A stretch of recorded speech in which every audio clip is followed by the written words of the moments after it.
Last time శనివారం అహోబిలం వెళ్ళామండి. అక్కడ మా పాప వాళ్ళు తలనీలాలు సమర్పించాలని తీసుకెళ్ళాము. అక్కడ శనివారం తలనీలాల కార్యక్రమం అయితే చక్కగా అయిపోయింది. తిరిగి రిటర్న్ వచ్చేటప్పుడు కాశీనాయన దర్శనము అక్కడ చిన్న అహోబిలం దగ్గర దర్శించుకొని వస్తే బాగుంటుందనేసి వెళ్ళాము. కాశీనాయన దగ్గర దర్శనం అయితే చక్కగానే జరిగింది. అక్కడ భోజనాలు కూడా పెడుతూ ఉంటే అక్కడ భోజనం చేసుకొని వచ్చేసాము.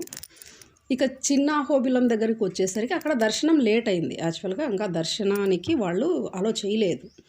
అటు సైడు ఇటు సైడు భక్తులు రద్దీగా ఉంటే అక్కడ ఒక ఆవిడ నన్ను చూసి మా బాబు చక్కగా ఉన్నాడని ఎత్తుకొని కొద్దిసేపు ఆడించింది. సరేనని ఆడిస్తుంది కదని ఆవిడ దగ్గర మేము కూర్చుంటే ఆవిడ మీరేం చేస్తారని అడిగింది.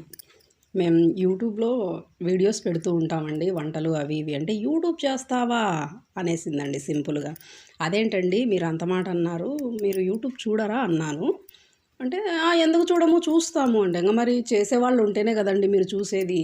మీరు యూట్యూబ్ చూస్తారా అని అంటే మీకు ఎలా ఉంటుందండి? అలాంటిది చేసే మమ్మల్ని అలా అంటే చూసే మిమ్మల్ని మేమేమనాలండి? మేము చేస్తున్నాం కాబట్టి మీరు చూస్తున్నారు. ఎవరి పని వాళ్లకు ఆనందము, ఎవరి పని వాళ్లకు తృప్తి. మీరు అలా యూట్యూబ్ చేస్తారా అని అడగడం సబబు కాదు అన్నాను. అయ్యో మీరు హట్ అయ్యారా, ఫీల్ అయ్యారా? సారీ అండి, మీరు హట్ అవుతారని నేను అనలేదు. అంటే నన్ను అంటే అన్నారు కానీ అండి, ఇంకెవరిని అనద్దండి. చాలా ఇబ్బందిగా ఫీల్ అవుతారు, మీరు ఇబ్బందిగా ఫీల్ అవుతారు, వాళ్ళు కాదు వాళ్ళనే మాటలకు అన్నాను. యూట్యూబ్ చేయడం ఏమైనా చిన్న పనే అండి? ఒక యూట్యూబర్స్గా మీరు చెప్పండి. షార్ట్స్ అయినా వీడియోస్ అయినా అప్లోడ్ చేసేటప్పుడు వాటిని ముందు ఎంత ఎడిటింగ్ చేసుకోవాలండి?